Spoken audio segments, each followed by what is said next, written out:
कांग्रेस नेता राहुल गांधी ने आखिरकार आज हाइड्रोजन बम फोड़ ही दिया, लेकिन उनका ये बम पूरी तरह से विफल साबित हुआ। ऐसे में आम जनता ये जानना चाहती है कि आखिरकार उनका ये हाइड्रोजन बम बनाया किसने था जो सही से चल भी नहीं सका, जबकि राहुल इसका कई दिनों से प्रचार कर रहे थे।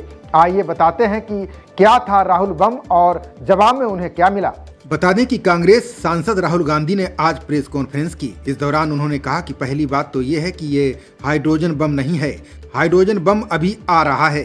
यह इस देश के युवाओं को दिखाने और स्थापित करने में एक और मील का पत्थर है कि चुनावों में कैसे धांधली की जा रही है। बता दें कि पूर्व में राहुल गांधी ने हाइड्रोजन बम फोड़ने की बात कही थी, लेकिन प्रेस कॉन्फ्रेंस में वे अपनी बात से मुकर गए। राहुल गांधी ने आगे कहा कि मैं पुख्ता सबूतों के साथ अपनी बात कर रहा हूँ और आपको बता रहा हूं कि वोट कैसे बदले गए। राहुल ने दावा किया कि कर्नाटक के आलंद में फेक लॉगिन का इस्तेमाल कर 6000 से ज़्यादा वोट काटे गए। उन्होंने इस दौरान प्रेजेंटेशन के दौरान वोट चोरी के आरोप और सबूत भी दिखाए। राहुल ने इस दौरान ऐसे वोटर्स का भी खुलासा किया जिनका नाम वोटर्स लिस्ट से डिलीट किया गया। इन्हीं में से एक है डोडाबाई। राहुल ने बताया कि वोट काटे जाने के ये प्रयास उन बूथों पर किए गए जहां कांग्रेस पार्टी जीत रही थी। इस दौरान राहुल गांधी ने गोडाबाई नाम की महिला का उदाहरण दिया। उन्होंने बताया कि किसी ने गोडाबाई के नाम से फेक लॉगिन बनाकर 12 वोट डिलीट करने की कोशिश की और गोडाबाई को इसका कोई इल्म नहीं था। राहुल ने कहा कि कर्नाटक के आलंद विधानसभा क्षेत्र में किसी ने 6018 वोटों को डिलीट करने की कोशिश की। हमें नहीं पता कि 2023 चुनाव में कुल कितने वोट डिलीट किए गए। राहुल ने इसी सिलसिले में बताया कि बूथ स्तर के अधिकारी को पता चला कि एक महिला के अंकल का वोट डिलीट हुआ है, इसलिए उन्होंने चेक किया कि इनके अंकल का वोट किसने डिलीट किया। उन्हें पता चला कि इनके ही पड़ोसी ने इनका वोट कटवा दिया। जब इन्होंने अपने पड़ोसी से पूछा तो उन्होंने कहा कि उन्होंने कोई वोट डिलीट नहीं किया, यानी जो शख्स वोट डिलीट कर रहा है उसका पता नहीं है, मतलब किसी और ने ही इस पूरी प्रक्रिया को हाईजैक कर वोट काटा। राहुल ने दावा किया कि कांग्रेस के मतदाताओं को निशाना बनाया गया। दलित और ओबीसी इनके निशाने पर थे।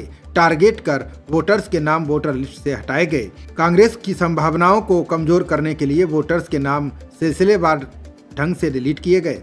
बता दें कि वोट चोरी को लेकर राहुल गांधी की ये दूसरी प्रेस कॉन्फ्रेंस है। राहुल ने 7 अगस्त को अपनी पहली प्रेस कॉन्फ्रेंस में चुनाव आयोग पर आरोप लगाया था कि वोट चोरी के लिए उन्होंने बीजेपी से सांठगांठ की। राहुल ने कहा कि मुख्य चुनाव आयुक्त ज्ञानेश कुमार वोट चोरों को बचा रहे हैं।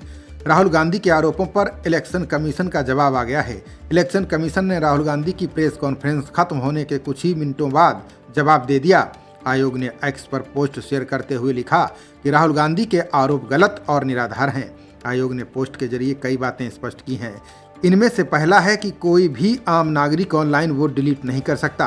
राहुल गांधी ने इसको लेकर गलत जानकारी दी है। वोट डिलीट करने से पहले प्रभावित व्यक्ति को सुनवाई का अवसर दिया जाता है।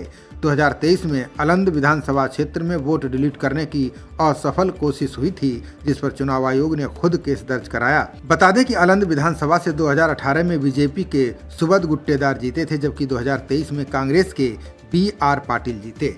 हाइड्रोजन बम फोड़ने वाले थे, फुलझड़ी से काम चलाना पड़ा, वो भी फुस हो गई। क्या हो गया? इलेक्शन कमीशन ने बड़ा स्पष्ट कहा है कि no deletion of any vote can be done online by any member of public. Online किसी भी वोट को नहीं काटा जा सकता और no deletion can take place without giving an opportunity of being heard to the affected person।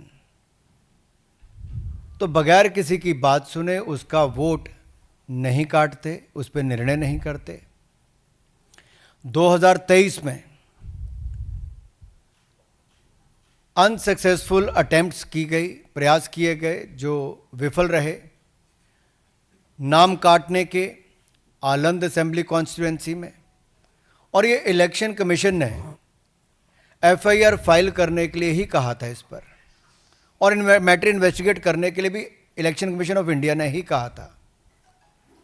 Election commission ने mobile number पहले ही उपलब्ध करवा दिए हैं, IP एड्रेस अगर दे दिए हैं, अगर मोबाइल नंबर दे दिए, IP एड्रेस दे दिए, तो कांग्रेस शासित राज्य की कर्नाटक की CID ने अब तक क्या किया?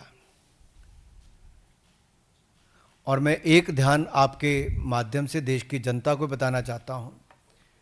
रिकॉर्ड्स के अनुसार आलंद विधानसभा क्षेत्र ये कांग्रेस के ही कैंडिडेट ने जीती थी 2023 में 10,348 मतों से। तो क्या श्रीमान राहुल गांधी जी, कांग्रेस ने वोट चोरी करके सीट जीती थी? एक बात आज जो राहुल जी ने बातों में मान ली और अपने जवाब में कहा, वो कहते कहते हाइड्रोजन बम एक तरह से फोड़ गए अपने ऊपर ही।